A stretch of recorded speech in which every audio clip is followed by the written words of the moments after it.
Hey, Good morning, Dawn. good morning. Happy Monday. Yeah, happy Monday to you. I know we're just a couple of weeks away from the big Christmas holiday. It's hard to believe, isn't it? Oh my gosh, this is the last week of school before the holiday break. I know. It's crazy. It's crazy and exciting at the same time. It really Mm. is. Yeah. One of the things that people are going to notice, I think, is when everybody starts to come back home again for the holidays, how things can be a little bit chaotic and they'll be wishing for other things. Right? They'll be wishing for uh, holidays to be a certain way and that people are friendly and happy, and they'll be wishing for things to be a certain way at work. And a lot of times, this is when people think about leaving their Yeah. company, right? Yep. Because they're surrounded by a couple different things. They're surrounded by the family and they're like, oh my gosh, I want more of this. And they're seeing all the ways they can't have that. Maybe it's other areas where they're hoping to have some sort of freedom, whatever that looks like. Right, So right, it's an opportunity for them to get clarity because they often take time off to be with their family. right. Sorry, I have a little bit of a tickle. That's okay. So and you know what? As we go into this, winter hibernation, whatever it is, we often ask ourselves lots of questions before we go into hibernation. We do, we do. And a lot of the questions that we ask, they the questions are often related to a symptom.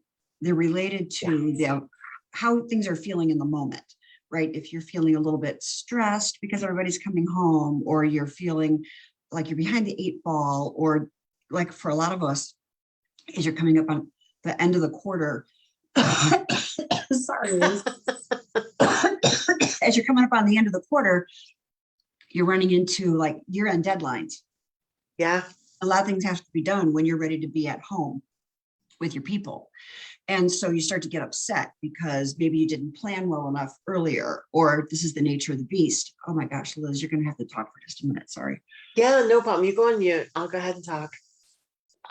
Get that, whatever it is, out. So, a lot of times here we are wondering what it is. For a second, I almost forgot what we were talking about because I was so worried about you, Dawn. Oh, I'm sorry. No big I'm deal. back. I I know think what I'm it's back. like. Okay, go ahead and start. It's And the then symptom. It's says, like, why is she coughing? Right? She's right, coughing. So coughing is just coughing. right. But what's causing the cough? Is it, did I eat something funny? Is it an allergy? Do I have pneumonia? Right? Mm-hmm. It's there. There's the cough is the It's a extension. symptom. Mm-hmm. It's the symptom of something else that's going on. Otherwise, people don't walk around coughing. Well, little kids do. We were with my sister's niece, niece's baby. Some sort of niece twice removed or something for me. Anyway, she's 2 and she was coughing. So her mom was trying to teach her to cough into her elbow. Mm-hmm. She was going, she couldn't get her elbow up high enough. Oh my God, that is so adorable. But that's a case where the symptom was the coughing. What was causing the coughing was trying to please people. Right? Trying to be the show off, be the center of attention. So there are these symptoms that we're dealing with all the time, right? And the symptom is I'm tired, or I'm overwhelmed, or I'm super excited, or I feel fat and bloated, or who knows what it is, but those are all symptoms of something. And I have the same thing going on in like my body. So for example, I have knee pain in my left knee, but that is often a symptom of some alignment issues in my hip. Right. Right. So, but often you'll start to treat the knee. The knee triggers it to get me to go, oh, what's going on? And really investigate. Right. But quite often people will investigate the knee. They're not looking at what's causing the whole thing to happen. And, we find that when women, well, anybody, but when people are getting ready to like leave a job, or they want to make a big pivot, quite often they're leaving because of a symptom. Yep. Not the root cause.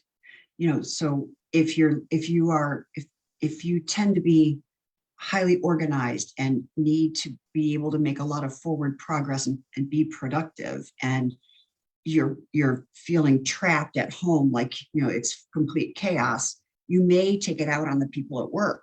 And then you think it's work's fault that you can't be productive, when really the problem is at home, but you don't recognize it as being at home.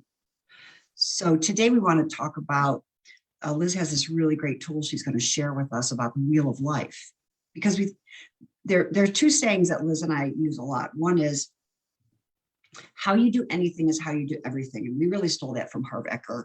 But really, if you have to be productive and organized, you're going to be that way everywhere in your life, or most areas. Or if you need to be happy and carefree and be acknowledged by the world, you'll be doing that everywhere in your life. So that's one thing that we say. But we also know that everywhere you go, there you are. So if you leave someplace because you're unhappy with how everybody's doing things, chances are that same situation is going to follow you into the next environment. Yes. So it's important to make sure that when you're making a choice to leave or to stay, you've gotten to the root cause, because you need to make the decision based on the root cause. You wouldn't go to a podiatrist if you had a cough, right? You'd go to somebody who understands cough, right? And lung things. But we do that all the time, right? We leave companies because we don't like the way those people are, but if you look, maybe every job you had the same complaint. All right, so why don't we get to work on the complaint so that you can either stay at the job or leave with a newfound power? Anyway, I've been going off on this for a little while. What else do you want to say? Like, I think that's really important. Like, when there is a complaint, that's when it's time to go, okay, pause. My husband and I typically wear rubber bands on our wrist, and every now and then, I didn't put mine back on after a shower, and then if we have a thought that's compulsive, we just kind of like, we don't do it hard, but we just pull it and go, oh, because it's not really about the complaint, right? The complaint is really a symptom. And then you got to hover in and go, okay, what are the facts here and what's really being said? And doing that investigative work to figure out what is the contrast being shown, and where's the opportunity of what I need to make changes of in my life, or what's not working. Right. So right. So contrast is typically mean that something in your life is just not working.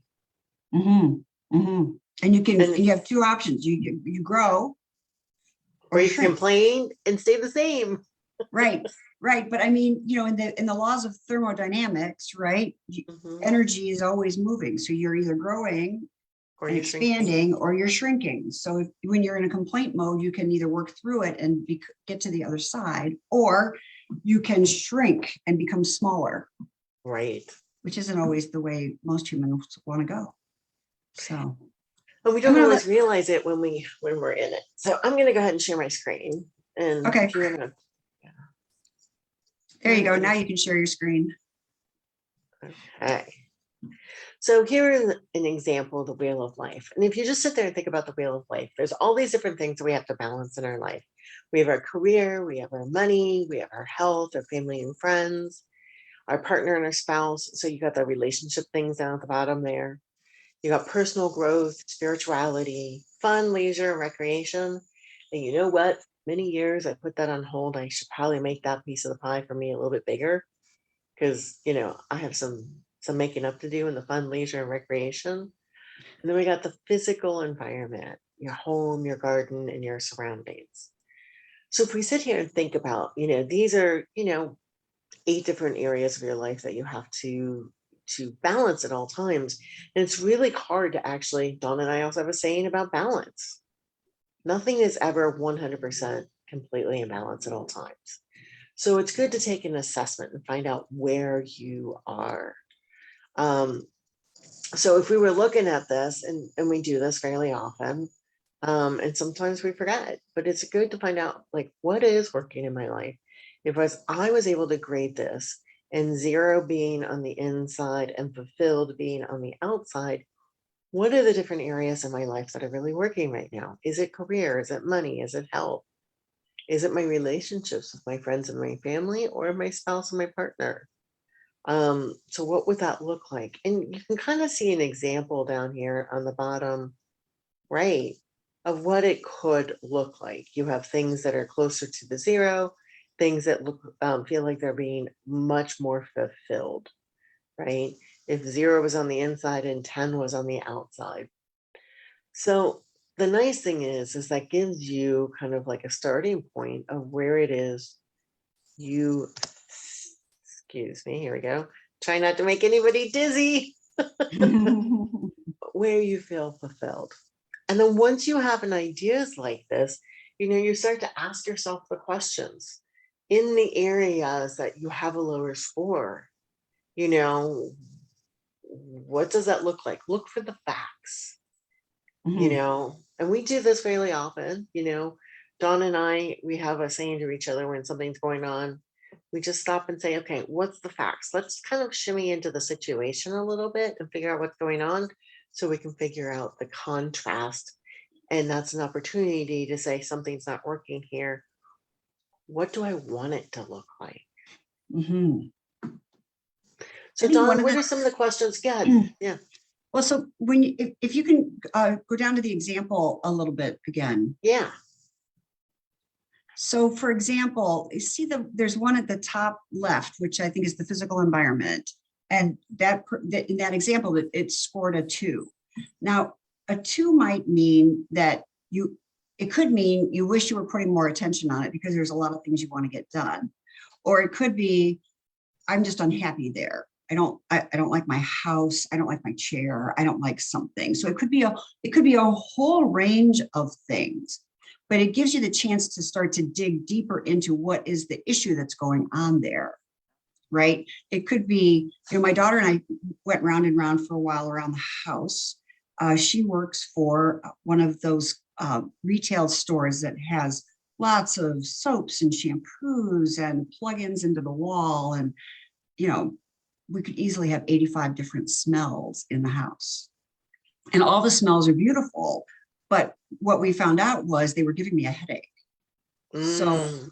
so it wasn't the smell so much because it smelled beautiful, but there was a headache, right? So the symptom was I have a headache. And Yeah. then when I started to look at the facts, it was because we have all these different smells going on in the house. But the real issue was I didn't want to hurt her feelings. Yeah. So how do I not hurt her feelings to get what I need and to allow her what she needs, which was she likes the smelly stuff. So it required a different kind of conversation. But then I started to notice where in other areas of my life am I afraid of hurting someone's feelings? So I don't say something. So like this, so in one case, the symptom was the headache. In that case, the symptom was a headache. But the root cause really was, I don't want to hurt someone's feelings. And I can look in all of those areas to see where I might not have scored something a 10 because there's somebody in that category where I don't want to hurt their feelings. So it's a way to kind of to explore how to use the tool to get to the root cause of something. But I might have jumped ahead on that, Liz. But I just wanted people to No, I know. think this is good. This is great. This is how the conversations go, right? Right. Is, why did you give it a 2? Mhm. What's the symptom? And then figure out, okay, what's causing the symptom, right? Right. And just because you're not working on something doesn't mean you should give it a 2. Some people are perfectly satisfied with their personal growth and spirituality. And they're Yep. not doing anything. They're not in classes. They might not be regular churchgoers, but you might feel like you have to give yourself a lower score because you're not doing anything. But really, if Right. you are satisfied and you're not in action, you can give yourself an 8, a 9, or a 10 in this Yep. situation, right? But people kind of always feel like if I'm not doing anything, maybe does that mean it's not important? Does that mean I should be giving it a lower score? Not necessarily. And maybe everything is going really well in that area, and it's just an opportunity to give it an 8 or 9, and some acknowledgement and appreciation for what is going great. Mm-hmm. Right. There's some power in that as well, because those are the things that you want to make sure that you don't neglect them, and they're going great. So what a Mhm. way to continue the things going great by acknowledging what is going great with regards to that. Right. Like I would score myself right now. It's interesting, you know, a 2, maybe a 5 with regards to my environment, only because, as you know, Dawn, I've been working with a declutterer. And, Mhm. I would say before then it was probably a 2. We sold my parents' house. I got a lot of the different things from the parents' house. Some of those things still don't have homes. Some of the things in my own personal life I have to get rid of to make room for the things that are important to me. So it's really an interesting concept that I'm going through this, where maybe we just have too big of a home. Because Too big of a home? yeah, we're starting to go, wow, this is a much bigger home than we maybe need, or maybe we're just not using its function right. So that's why we hired a declutterer and kind of visual spatial person to help us with this process. Mhm. Because we all have an idea of the patterns that work for us, and then some things work and some things don't. Like, for Mm. example, um, in Maria Kondo's book, I forget what she says about this, which is actually really interesting. And I'm going to bring this up. But my husband and I are both pilers, as in we have piles of work to do. So, like, oh, you really only want to touch something once or twice at most. But sometimes you just can't make a decision and it goes into I can't decide now pile. Right. Oh my God. And we only do that really with mail or work from papers or family stuff. And it gets frustrating how many times we actually touch something. So that's when, Anna, our declutterer, will say to us, there's a process here that's not working. The piles are the symptom, right? So let's go in and find a process and that works for both of you. Hmm. You have one for the home and one for the businesses. So Right. Right. And I mm, think that's a really good thing to when you start to dig down, you mm, really start to dig down. And sometimes we don't even know, like, where did it come from that I had to worry about those things?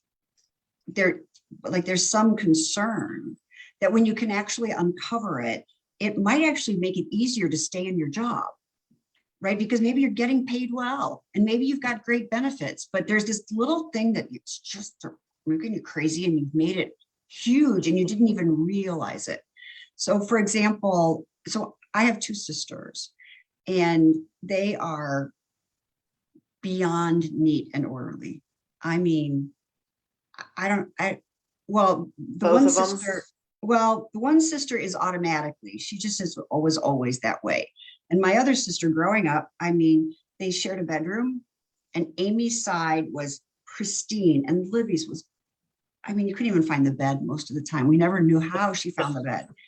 And then as she got older, she didn't really get much better at it. But over the last few years, she has been learning how to declutter the physical environment, right? Mm, And I, so then I go to Libby's and I go to Amy's and I'm like, and I I should be more organized. So then I noticed that that's a story, like if I looked at my physical environment story, mhm. it's because I'm comparing myself to someone else Yes. instead of, this works for me. It works for me. And if they don't want to come over to my house, that's fine. And that's never the situation. And I'm not trying to create some story or complain. But am I've got 10 million things on my list of things to do, which is very different from their lists. And so sometimes Yes. I have a lot of things that are in a state of incompletion, waiting for something else, like my mail, right? This has to Hmm. get filed. This is waiting for this piece of paper. And this is waiting for this. But I notice that I want to score something lower when I compare it to someone else and how they do things instead Yep. of, because and that becomes the root cause. It's not that I'm cluttered. It's in the comparison to someone else that I have the problem. So then I can say, how important is it to be organized? Or I can say, oh, no, that's just me. And I can move that score out a little bit further because Hmm. it's what's good for me, not what's good for other people. Does that make sense? Exactly. And then part of that, if you take that concept, multiply it by the number of people in your household, people don't always agree what that looks like, right? Right, right. With take it to a company, take it to whatever else it is, right? So there Mhm. has to be some common ground areas, and there has to be some areas where you can be truly, who you are and what works for you. Right, right. Yeah. So then the other thing I was thinking about with this is that if you think about it like a wheel, like a bicycle wheel, and those separations, they're kind of like spokes of a wheel. You Mhm. were talking about balance. So when when a wheel is moving, the whole thing is in balance, but there's always pressure on certain things. So there's going to Mhm. be pressure in the center, and there's going to be pressure on whatever is hitting the ground at the moment, Right. but not on other things. And even if, and you and I have talked about this before, just want to remind people, because you had said something about balance. Am I far enough away? So I can see from your hips above. okay, great. So if you're walking, so right now I'm in balance. I have 2 feet on the ground. I'm not going anywhere. Right. So if you think about your wheel, everything's in balance. It's not going anywhere. But as soon as I take that, lifting up my right leg, and all of a sudden I'm out of balance. I'm on my left foot and I'm in motion. So when you're truly in balance, nothing is moving. That means there's no forward activity, there's no backwards activity. You're almost like you're paralyzed, you're frozen in time. So people who Right.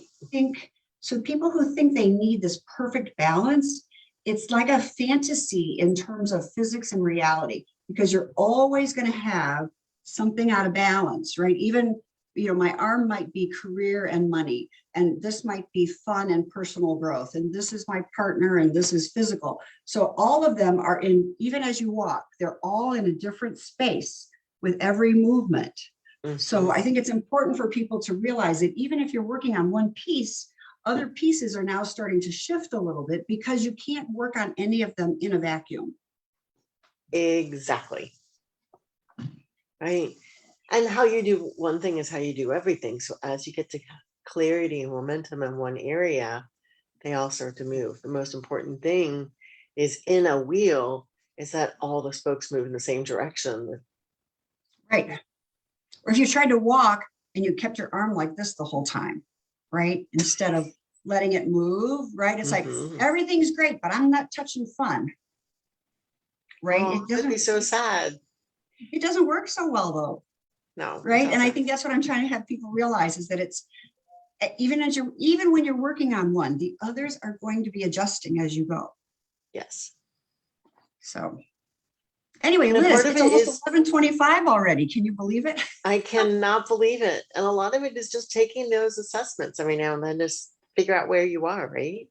Right. We're going to put this document into the live chat for you. But give us a shout. Wait, are we putting it in the live chat? People can email We're us if also they gonna, like. yeah, we're also gonna put it in our Shimula Facebook group.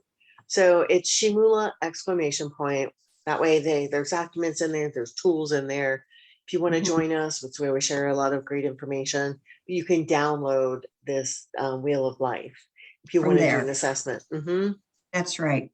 And then on Wednesday, we have a group that we work with monthly out of Elevate, called Financial Coffee and Chat. And this month with them, we're doing the mind mapping work. We're getting a lot of requests to learn about mind mapping tool, or to like get acquainted with the mind mapping tool. So feel free to join us at 11:30 following the Great Resignation on Wednesday to work on mind mapping. So bring your colored markers, your pens, your pencils, piece of paper, and we'll be doing some great stuff on mind Yeah. mapping. It's so great to have tools for people who are think more creatively and they're trying to get things into the boxes of the linear, right? Or people who are linear who are trying to get some vision work done for people who are the visionaries. So Right. this is a really great tool, no matter if you're left brain or right brain, and how to start to bring things to life and get Mhm. organized. Right. And just to remind everybody, we're offering a discount on our Money Master Plan Mastermind group. So that is a group where you meet monthly for 4 months. It's a really great community conversation. It's a very safe place to explore what's happening in your world. And this is one of the tools that we use in that group.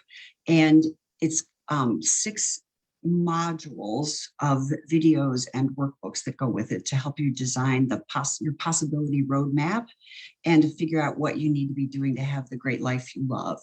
And then we have a version of that program, which is called Cracking the Code to Your Wealth, and Cracking the Money Code to Your Wealth. And that is just an online program, but we're offering it, it's $449, and for veterans, it's free. So we would love to be able to support our active military and any of our veterans in having that program. That's through the end of this month, as long as you register by the end of the month. So. And Dawn, I think it's really important, people are talking about the Great Resignation and making the big leap, making big changes or pivots in their life.